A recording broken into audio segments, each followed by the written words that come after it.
Versículo 20, mas antes al contrario, oh hombre, ¿quién eres tú para que alterques con Dios? Dirá el vaso de barro al que lo formó, ¿por qué me has hecho así?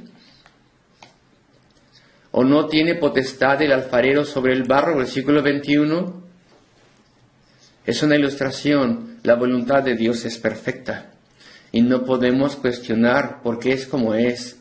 No podemos cuestionar por qué Él permite que algunos avancen hasta el juicio y Él interviene de forma misericordiosa en la vida de otros y les vuelve a sí mismo. Ahora quiero venir al versículo 22.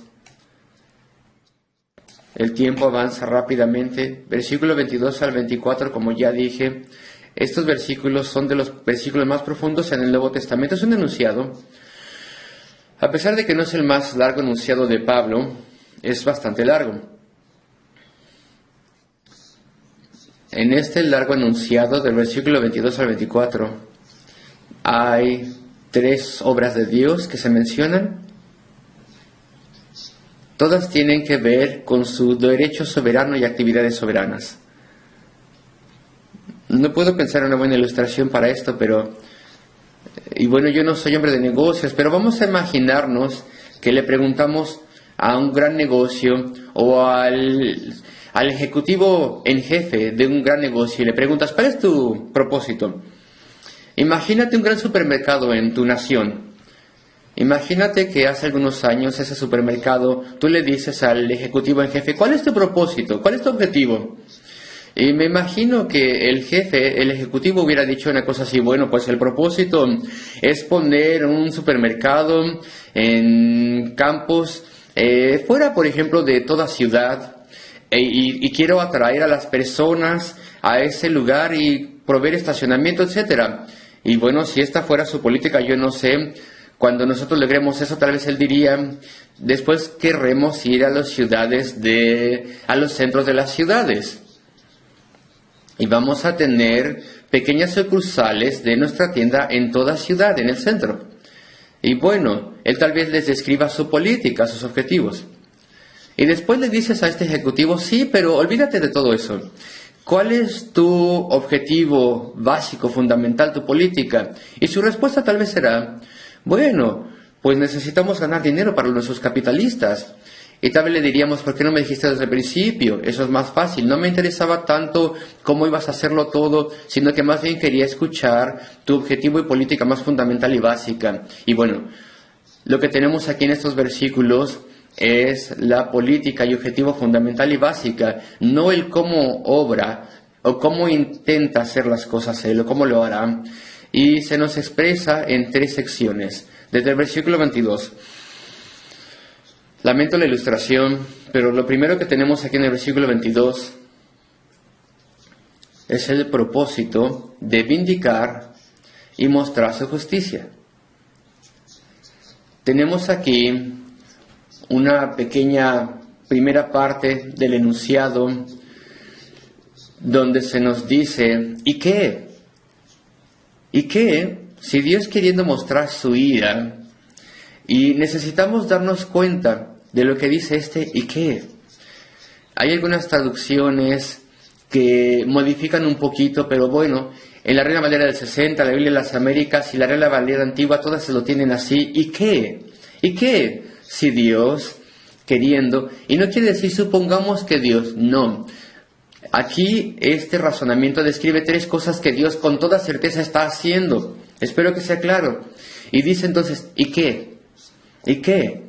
Vamos a tratar de ver lo que significa. Observa el propósito soberano de Dios. Versículo 22. ¿Y qué? Si Dios, queriendo mostrar su ira y hacer notorio su poder, soportó con mucha paciencia los vasos de ira preparados para destrucción.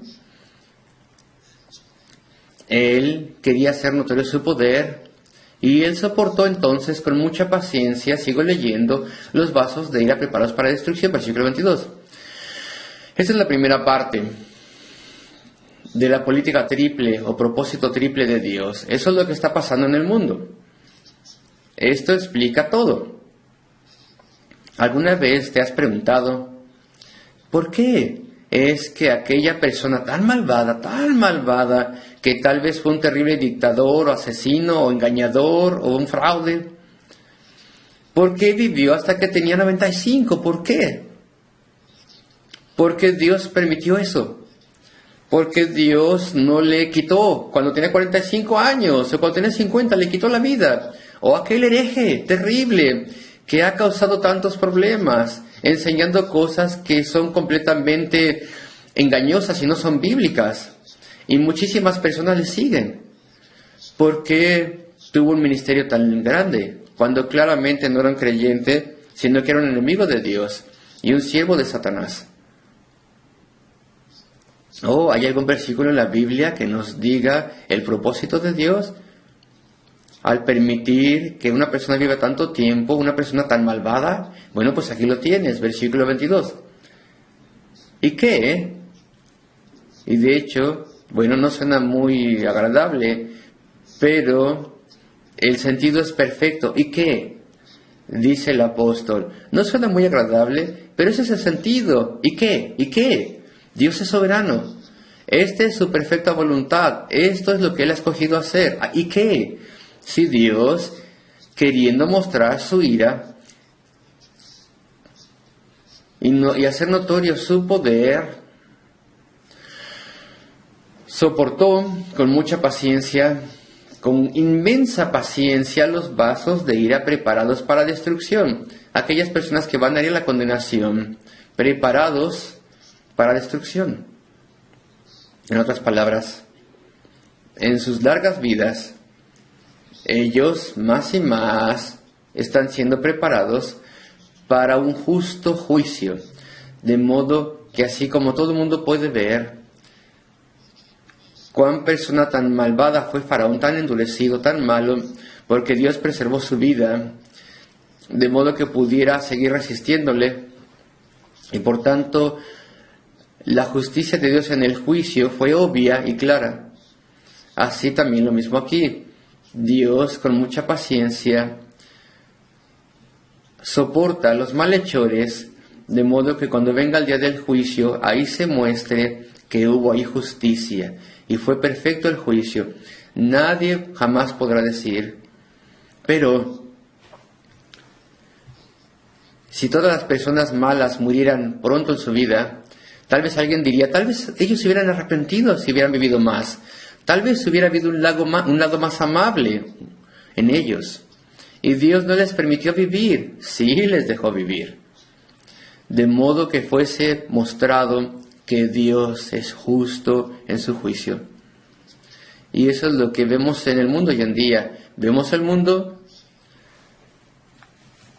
vemos organizaciones malvadas que sobreviven, vemos gente malvada que sobrevive, vemos políticas malvadas que se llevan a cabo durante años y decimos, ¿qué ha hecho este gobierno? ¿Acaso no es sorprendente que Dios no haya obrado un gran juicio sobre ese país o sobre este país debido a aquello? Bueno, pues esta es la política, el propósito de Dios. Su justicia, cuando venga, se mostrará que es completamente justa, y las personas habrán probado ser tan malvadas como Dios dice que lo son. Y es por esto que ellos viven tanto tiempo. Noten también, fíjense bien, el juicio de Dios frecuentemente viene durante la vida también.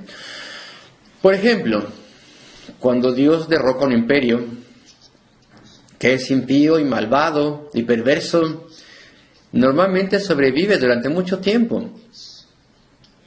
Y sus cosas malas son vistas claramente. Por ejemplo, la persecución de los cristianos en la antigua Unión Soviética. Eso duró durante muchos años. Duró muchos años. Y después Dios derrocó eso. Pero cuando desintegró eso Dios, fue obvio ya a toda persona y a la posteridad cuán terrible y cuán atea y cuán malvada era ese régimen. Y también en este país donde estamos, no sabemos cuánto tiempo dejará en donde están a los malhechores que están promoviendo políticas antimorales y antidios, de modo que cuando venga su juicio será claro. Pero frecuentemente derroca estas cosas antes del día del juicio, y uno tras otro imperios malvados han caído. Y Dios ha sido vindicado. ¿Quién sabe si Cristo volverá o si nosotros veremos grandes eventos tomando lugar incluso antes de que venga Cristo? Cosas que vindiquen la palabra de Dios y la justicia de Dios y demuestren la maldad de la conducta humana. ¿Quién sabe? ¿Quién sabe? Y alguien me decía no hace mucho tiempo, ¿acaso habrá una versión incluso peor del SIDA que sacudirá a todo el mundo homosexual y sus políticas y objetivos antes de que venga Cristo una vez más? O tal vez esperará hasta el final de los tiempos, no lo sabemos. Sin embargo, Dios deja las cosas correr como pasó con Faraón. Aquí lo tenemos, versículo 22. ¿Y qué? No podemos cuestionar el propósito perfecto de Dios si Dios, queriendo mostrar su ira y hacer notorio su poder, vindicar su justa indignación y su poder en el juicio, soportó con mucha paciencia los vasos de ira, con gran paciencia y dolor de parte de Dios, los vasos de ira preparados para destrucción. Y el segundo punto aquí está en el versículo 23. Y esto es un punto separado. Algunas traducciones insertan la palabra de modo que, o lo hizo para tal forma. Y la Biblia de las Américas hace una cosa así. Vamos a ver el sentido. Algunas Biblias intentan que el enunciado tenga sentido. Dice, si el Señor soporta a los malos, es para mostrar gracia a los buenos. Y eso no es una razón, no. Pero algunas versiones lo hacen así. Pero no vamos a mencionar eso ahora. Versículo 23. Y otro propósito. Y esta es la razón por la cual las cosas pasan como pasan hoy en día, para hacer notorias las riquezas de su gloria sobre los vasos de misericordia que de antemano Él preparó para gloria. Así decía la Biblia de las Américas. Es el propósito de Dios, que su justa indignación y poder en contra del pecado sea demostrado. Y es el propósito de Dios que las riquezas de su gloria en la salvación sean vistas. Entonces Dios salva a muchas personas cuando son jóvenes, cuando son niños. Aquí en esta iglesia tenemos muchas personas que fueron salvas cuando no eran jóvenes, cuando eran niños. Algunos salvos como niños, algunos como adolescentes, algunos cuando tenían 20 o 21. Y tenemos personas aquí también que no fueron salvos hasta que tenían unos 40 años, o 50, o 60, o 70 tal vez, quienes probaron tanto del pecado y quienes habían demostrado tanta rebelión en contra de Dios y quienes le habían despreciado y calumniado. ¿Por qué Dios obra así? ¿Por qué? De modo que Él pueda demostrar las riquezas de su gloria y su maravillosa amabilidad y su poder en la salvación. Esa es la segunda gran razón, ese es el segundo gran punto, esa es la segunda gran política para demostrar el poder de la salvación en un mundo malvado. Esta es la política de Dios. Y para que pueda ser notorias las riquezas de su gloria sobre los vasos de misericordia que de antemano Él preparó para gloria. Una vez más leí la Biblia de las Américas. Y versículo 24, que es el tercer punto, es decir, nosotros, a quienes también llamó, no solo de entre los judíos, Biblia de las Américas, no solo de entre los judíos, sino también de entre los gentiles. Aquí este punto también es más claro en la Biblia de las Américas. Tenemos aquí el tercer punto de Dios, la tercera política. Esto muestra el ámbito, el alcance de su amor, el carácter universal de su amor para con los judíos, quienes habían sido entrenados a creer en Él y quienes habían tenido grandes y maravillosas ventajas y le habían despreciado, y también los gentiles. que son vistos como un pueblo no educado espiritualmente. Y aún así, las grandes riquezas de la gloria de Dios, que tuvo tal alcance que salva de entre los judíos y los gentiles también. Tendríamos que estudiar esto con más detalle, pero no tenemos tiempo. Son extraordinarios. Quiero terminar con dos asuntos prácticos. Hay personas que se enfocan demasiado en los judíos, en los israelitas cristianos, son ellos que han sido salvos, que creen en la Biblia, pero se les ha metido en la cabeza, como ustedes saben, creo yo, que los judíos son un pueblo muy especial y los gentiles son como ciudadanos de segunda clase en el reino de Dios, y que los judíos serán reavivados una vez más como nación, y algunos piensan que se reconstruirá el templo y todo tipo de cosas que son específicamente judías, y piensan que todo esto será reavivado. Pero esa no es la enseñanza de la Escritura.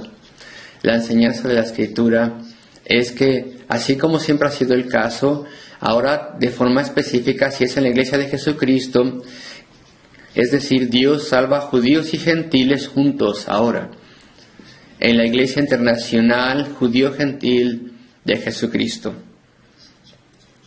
Esa es la enseñanza de Cristo, y lo podemos ver en Juan 10. Ustedes conocen esas palabras allí. Tengo otras ovejas, parafraseo, que no son de este redil, del redil judío. A ellos también debo traer y llamar, y ellos, es decir, ellos escucharán mi voz, y habrá un solo rebaño, un solo pastor. Esas son las palabras de Cristo. Hoy en día solamente tenemos la iglesia de Jesucristo.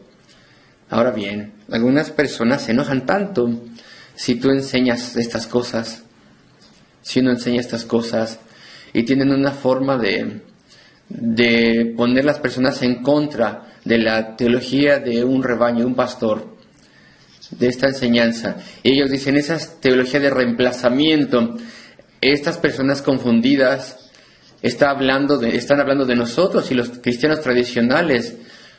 Aquellos que se enfocan mucho en los judíos no aparecieron hasta el siglo XIX a gran escala. Ellos dicen, estas personas, es decir, nosotros, enseñan teología de reemplazamiento, ya sé que suena terrible. Ellos dicen, es decir, nosotros, Dios ya no bendice a los judíos y los gentiles reemplazan a los judíos. Ahora bien, eso no es verdad. Eso no es lo que nosotros enseñamos. Lo que nosotros enseñamos no es teología de reemplazamiento, que los gentiles reemplazan a los judíos. Lo que nosotros enseñamos, lo que Cristo enseñó, lo que Pablo enseñó, lo que ellos enseñaban es algo que podemos llamar teología de la unificación. Es decir, judíos y gentiles han sido unidos en la iglesia de Jesucristo. Si tú tienes dudas al respecto de esto, cuando vayas a casa, después de que escuches esta predicación, lee Efesios 2, desde el 13 en adelante, hasta el final del capítulo. Hay muchos versículos ahí donde Pablo dice una y otra y otra y otra vez, ahora sois uno. Ahora solamente hay una iglesia, judíos salvos, gentiles salvos. Y así es como será hasta el final. Y él hace que sea clarísimo. Y hay otro asunto práctico que quiero mencionar antes de cerrar. Alguien me dijo una vez, hace unos años, el problema con ustedes calvinistas, casi nunca menciono esta palabra desde el púlpito. Sin embargo, me dijo, el problema con ustedes calvinistas es que ustedes no pueden orar por los perdidos. Y yo he escuchado a diferentes personas decir esto, y lo he leído también en diferentes lugares, en diferentes artículos. Los calvinistas no pueden orar por los perdidos, por las almas perdidas. Pero ¿de dónde obtienen esa idea las personas? Que los calvinistas no pueden orar por los perdidos. Desde el principio de este capítulo, del capítulo siguiente, el capítulo 10, hermanos, ciertamente el anhelo de mi corazón y mi oración a Dios por Israel es para salvación. Aquí tenemos a Pablo diciéndonos cuánto oraba por las almas perdidas de los judíos, los que eran sus enemigos, a pesar de que él sabe que Dios no les salvaría a todos, de cualquier forma ora por ellos y clama a Dios por ellos. Y en 1 de Timoteo 2, en los primeros versículos, ahí se nos ordena orar por todas las personas, sí, por sus almas. Claro que los calvinistas pueden orar, y los calvinistas pueden orar por las almas, y cuando tú ores por un familiar o un colega, o alguien que está en tu corazón, esto es lo que da verdadero poder a tu oración. Tú crees en la soberanía de Dios. Creo que Dios es soberano en la salvación. Y si Él se determina y decide obrar de una forma soberana en el corazón de alguien, esa persona será salva. Ese es el punto número 1. Punto número 2, creo que Dios me ha ordenado orar. Y me ha ordenado orar por los perdidos. Él me lo ha ordenado. Lo cual significa que Él tiene la intención de responder las oraciones. O tal vez tiene la intención de que su pueblo prevalezca sobre Él, si Él lo escoge así. Y número 3, creo que nuestras oraciones fueron escuchadas en la eternidad pasada, si yo puedo utilizar ese vocabulario, antes de la fundación del mundo. Si yo oro con fervor por un ser amado que amo, o por alguien que está perdido, oro ahora. Creo que mi oración tal vez fue tomada en cuenta, Dios la tomó en cuenta, antes de que Él escogió a todos sus elegidos antes de la fundación del mundo. Y si Él se determina salvar a esa persona, entonces será salva. Si yo fuera un arminiano, y yo creyese que la salvación depende del libre albedrío del hombre, del ser humano, entonces no podría orar con esta confianza. Tendría que decir, oraré a Dios que salve a mi ser amado, pero las manos de Dios están atadas, porque mi ser amado puede resistir a Dios. Incluso la oración de Dios no sea correcta, no sea buena, porque Dios puede escoger salvarle, pero debido a que yo creo que de alguna forma mi ser amado tiene libre albedrío, pues puede resistir a Dios, mi ser amado. Entonces puedo orar, cuando soy calvinista, puedo orar con más confianza de lo que podría hacerlo si soy arminiano. Queridos amigos, mi último comentario, han sido muy pacientes conmigo esta mañana. Escuchen esto, por favor, queridos amigos. Hemos estado estudiando a Dios en su misericordia soberana, en su ejercicio de soberanía sobre nuestra vida y en su determinación de salvarnos desde antes de haber nacido. No merecemos nada de Dios. Todo le debemos a la misericordia de Dios. ¿Cómo estás viviendo? ¿Tienes un duro corazón y no oras demasiado por otras personas? ¿Y no tienes compasión de las personas? ¿No clamas a Dios? ¿Y no le antepones a Dios a todo y no le sirves ante todo? Cuando le debo todo a Él, no puedo decir, no, yo era muy listo más que otros porque yo escogí escoger a Cristo. Yo decidí escoger a Cristo. Yo jamás habría hecho esto. Si Dios, desde antes de la fundación del mundo, no hubiera hablado a mí, si Él no hubiese decidido ejercer su soberanía sobre mi corazón rebelde y malvado, le debo todo a su misericordia, solamente la misericordia. Solamente la misericordia me trajo al punto en el cual me arrepentí y corrí y le busqué. Le debo todo. ¿Acaso no tendría que servirle con toda mi fortaleza y no tendría que anteponerle? Tienes que ser uno de aquellos que llena la reunión de oración para orar por la salvación de otros al Dios, orar al Dios que escuchó las oraciones antes de que comenzara el mundo. Estos son algunos de los puntos que aprendemos de este pasaje magnífico.